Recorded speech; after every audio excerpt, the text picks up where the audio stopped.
Whenever he has any problems that Dr. Jephthah Ford got into was as a result of poor people, being on the side of the poor. I am Dr. Japheth Ford. I'm the twin brother of Dr. Jephthah Ford, who died at 10:15 this morning. He had been ill for approximately 1 week. I was determined that he had a cerebrovascular accident, possibly because of hypertension. This morning he got up, he had breakfast and video chat with my sister in Florida, and he complained of a headache and feeling a bit out of sorts. He started complaining of weakness. I could not record his blood pressure. He started sweating. I called an ambulance, and unfortunately he died with the ambulance at the door. The ambulance came very quickly, within 10 minutes, but when they came, he just died. So we could say he died, after being ill for 1 week, he died just like that. Right? He died in the arms of his daughters, his 2 daughters, and myself, and some friends. His 69th birthday was 3 days ago, the 25th of March. How did you celebrate that? He was ill at that time, so we had a quiet time at home, just chatting about life, and I asking him to stay and get some rest, which I thought he needed. We were both physicians, we had the same practice, in the same location, at One Pennant Terrace. I worked in the morning and he worked in the night, so we were able to provide at least 18 hours of care per day. What was he like growing up? Oh, first of all, he was extremely bright. See, we went to primary school in Falmouth, and he has never been second in his class. We left the hospital 1 month before the common entrance in those days, and there were 3 persons from Falmouth that passed for Caldwell College. It was myself, himself, and another student, after being out of school for 6 months. You know, he was very, very bright. He was brighter than I was. How did he treat you as a twin brother? I am 5 minutes younger than he was. And that gave him the authority he believes, to take care of me. So he fought all my battles. You know, if somebody troubled me at school and he found out about it, he'd be the first one to go and confront that person.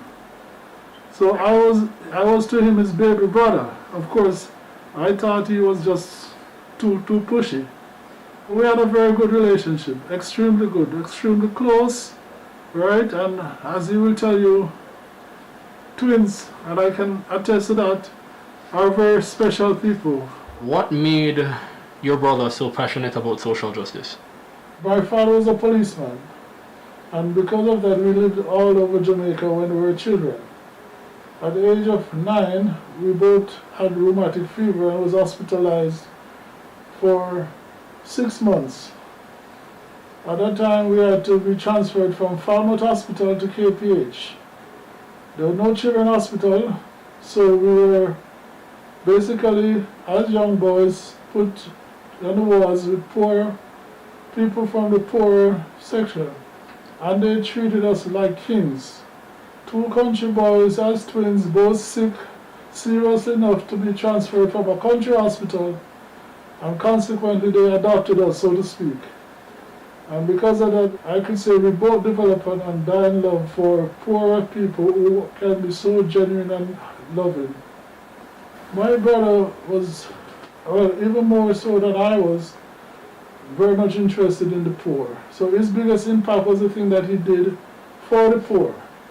So much so that Food for the Poor asked him to become the medical liaison officer. And when they found out that he had a special touch, they allowed him to set up outlets in Rima, Majestic Pen, Spanish Town Road, Aki Walk. He had outlets for Food for the Poor all over. And his basic function was to make sure that the poor was taken away, to fulfill the mission of Food for the Poor. He was also a politician. He was a stalwart member of the People's National Party. at the time when the People's Party was strongly socialist, and as a result of which we owe our dedication to the policies of that party, and he felt that at the time, and this time, that the party represented the people, and therefore he joined that party. Unfortunately, he was never elected to be a member of the House of Representatives, primarily for the reason that the last election, and I must say publicly, was not free or fair, and he was asked not to allow his strong beliefs to cause social disorder. Hence, he accepted the result, which he could easily have overturned in court. He represented the PNP party in Northwest St. Andrew, and his political opponent at the time was Mr. Derek Smith. His biggest disappointment was the fact that he thought that the free medication and free health care for the poor in Jamaica was not free enough, and he campaigned bitterly for an improvement in the standard of health care that was given to the poor. He thought that there might have been a double standard of health care, and he thought the poor should have gotten a bigger slice of the cake. He was a very strong advocate for COVID care. As a matter of fact, he published a pamphlet and distributed it in the inner city, enlightening people about the effect of the mixture of eucalyptus oil and menthol on the prevention of COVID. He was also very pro-mask and social distance, and tried to get the poor people to be conscious enough to recognize that COVID is a serious disease. So he was on the radio, he was on television, he put up pamphlets and banners at his place, asking people to be more careful of COVID. He and Miss Grange, the culture minister, Yes. seem to be very close. How did that come about? Well, it's a good question. Miss Olivia Grange is a very pro-social person, despite her being in what we call the other party. And he is a very pro-social person. So the two persons meshed. She could ask him to do social things, they could identify social things, and both of them worked together for the poor. She identified that in him, and he identified that in her, so it's not surprising that they became friends. You will have noticed that this controversial issue always involves poor people. Whenever he has any problems that Dr. Jephthah got into was as a result of poor people being on the side of the poor, right? He felt that the poor, outside of politics, needed somebody to take care of them. His latest project was, as you probably know, was in getting the truth about postmortems, getting the truth about hospital care, getting the truth about justice care, right? And he became passionate about those things. And he asked people to say, somebody has to stand up for the poor. And he felt that it was his duty. That's what he was most passionate about. If the police did something wrong, the poor people came to him and he got involved. If the ministry did something wrong, they came to Jephthah, he got involved.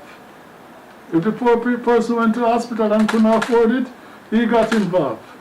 He was always getting involved in poor people's problems. I personally didn't always approve, because it takes a lot of money to do that. But that was his passion. What will you miss the most about your late twin brother? His practice was at nights, and he saw scores of people without charging them.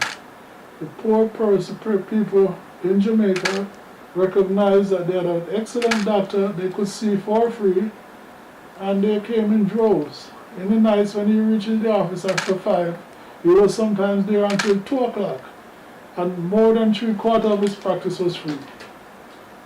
So you miss his kindness? Yes.